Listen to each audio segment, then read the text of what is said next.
I'm at it again. Another celebrity whiskey, but not just any celebrity, Queen Bee herself. Like Beyonce says, please. Yes, there are a lot of reviews out there, but here's my honest opinion. Let's go. Welcome back to Old Fashioned Ways Plus Plus, and yes, I am doing another celebrity whiskey review. This one is a hot topic right now for sure because it's one of the biggest celebrities in the world. Plus, she is from Texas. So let me pour some of this out and set it aside and let it breathe. Ooh, nice little pop. Let's give myself a good little pour. Great sound. And let's just move that to the side, let it breathe. Let's talk a little bit about SirDavis. It's an award-winning American whiskey founded by Beyonce Knowles Carter and crafted with partnership with Moet Hennessy and 5-time International Whiskey Competition Master Distiller of the Year, Dr. Bill Lumsden. When I first saw this, her partnership with Hennessy made me think that she was actually doing a cognac. But to my surprise, it's actually a whiskey. Now, this is a complexity of rye married with the elegance of malted barley and finished to perfection in Pedro Ximenez sherry casks. They say it's a harmony of spice and sublime hits of fruit like nothing ever before it. So it's like a reimagining of whiskey. This whiskey is called SirDavis in honor of Davis Hugh, which is Beyonce's paternal great-grandfather, who was a farmer and a moonshiner during Prohibition. As always, whenever I do a review, I will give away samples, so stay tuned to find out how you can win a sample of this. This is the way. As I mentioned, there are a lot of reviews, some good, some not so good. So I want to try this for myself and share my thoughts. Who cares what he thinks? But before I get to the bottle details, I do want to say this is one of the nicest bottles I have seen. Someone even mentioned it looked like a perfume bottle. I can see that. Let's get into the bottle details. Bottle details. SirDavis Whiskey. Classification, Rye Whiskey. Distillery, MGP and Davis Hugh. Release date, 2024. The proof on this, 88 proof, 44% ABV. Age, non-stated rye. Finish, Pedro Ximenez sherry cask. Mashbill, 51% rye and 49% malted barley. MSRP, $99. Anytime I do a review, I usually score a 1 to 10 on aroma, flavors, complexity, mouthfeel, finish, and would I buy again. All right, let's get into this one. I always like to look at it and look at it in the light. It's a light whiskey, very, very like hay color, not very dark. Hay colored hair, big eyes. There is not an age statement on this, so we don't know the age on it. Looking at it, it actually clings to the glass pretty decently. I mean, the legs are growing, they start going now. They're not very tight, so it has some viscosity, but not very much. So time to go in. Aroma. Let's see what this smells like on the nose. Front, it is very, very sweet. A little bit of like honey, a little bit of orange. Very, very bright. Very minimal spice, but you get a little bit of like cinnamon in there. Yeah, it's very, very sweet on the nose. A little kind of tangy as well. So for the nose, it's not bad. It has some aroma on there. If you like a sweeter one, it hits you on pretty sweet up there. So I'll go ahead and give that a 6. Time to go in for flavors, that initial taste. Initially very funky. It's a funky taste. Drying of the mid palate pretty quickly. Goes down. A little bit of spice. Spice is not overwhelming. The sweetness that you smell in the nose is there, but not as sweet as I thought it was going to be. I thought it was going to be a lot sweeter. You get a little bit of spice. You get a little clove. Clove is kind of, I think, that what's taken over the palate a little bit in the middle there. It's a rye, so it's supposed to be a little bit spicier, but it's a very low proof, so a little bit of that. There is a little bit of maltiness to this, and I think that's what that little bit of funk is a little bit of that maltiness. For initial taste, nothing too impressive. I mean, for being a low proof, I mean, it does give you some flavors.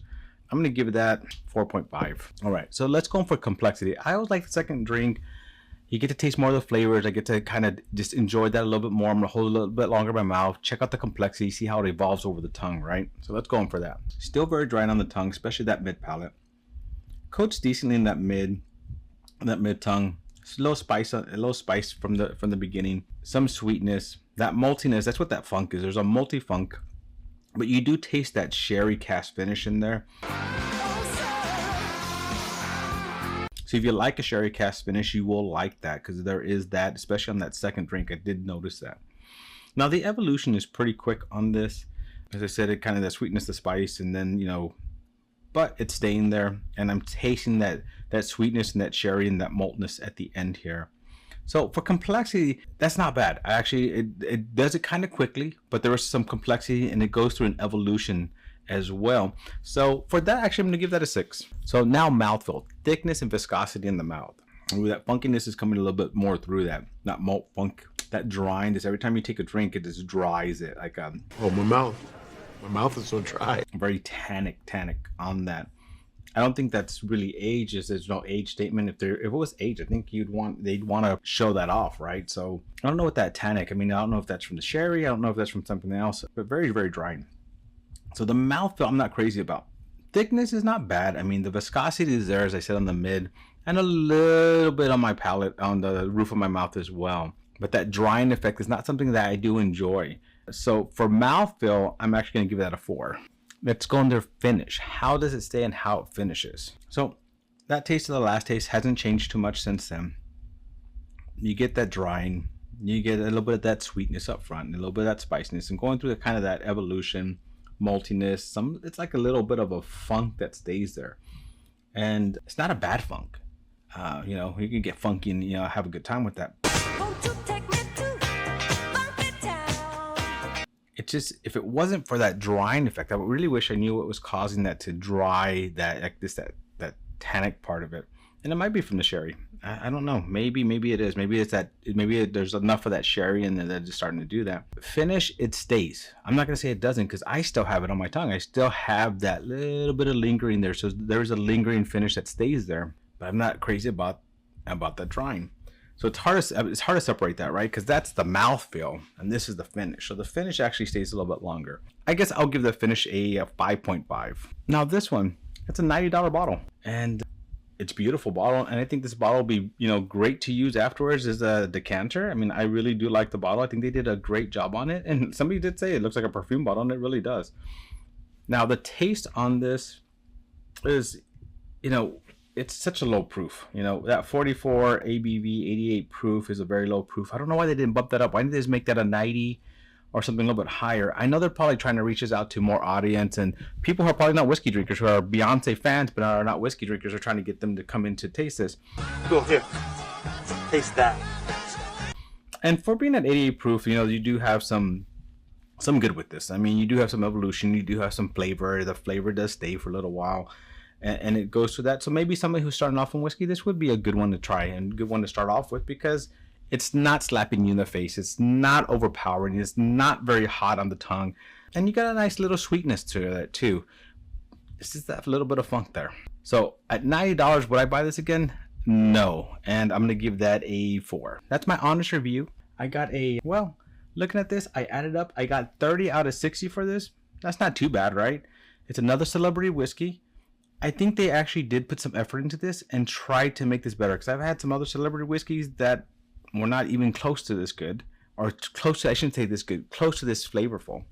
So I'll give it that. I think they're trying to hit a different audience. It's not an audience like, where I'm at now in my bourbon journey, where I enjoy the higher proofs and stuff like that, because this is not a high proof. I think it has its place. I think it's perfect for what Beyonce's trying to do, and for her fans. It's just not my cup of tea. And I think a lot of the people who watch me are also kind of close to where I'm at in my journey, and probably not something they will enjoy as much either. That being said, let's talk about how you can win a sample, right? So if you have not, please go over there and hit that like button. It really does help me out. Also, please subscribe if you haven't done that. I'm coming up to 2,222 subs. And as soon as I do, we're going to have a great giveaway with that as well. Now, let's talk about this, right? In the comments below, put in there your favorite sherry finished whiskey. I need to try more sherry finished whiskeys. I'm kind of like that little bit of sweetness. Now, I don't know if it's is this the sherry finish that's causing that dryness? And I want to know, is that what's causing that? And is that what I didn't like? It'd be very interesting to find out. Also add in the comments below, #QueenBee. That's right, #QueenBee. Well, my friends, thank you for joining me on another journey down my celebrity whiskey rabbit hole. To our next journey, my friends, cheers.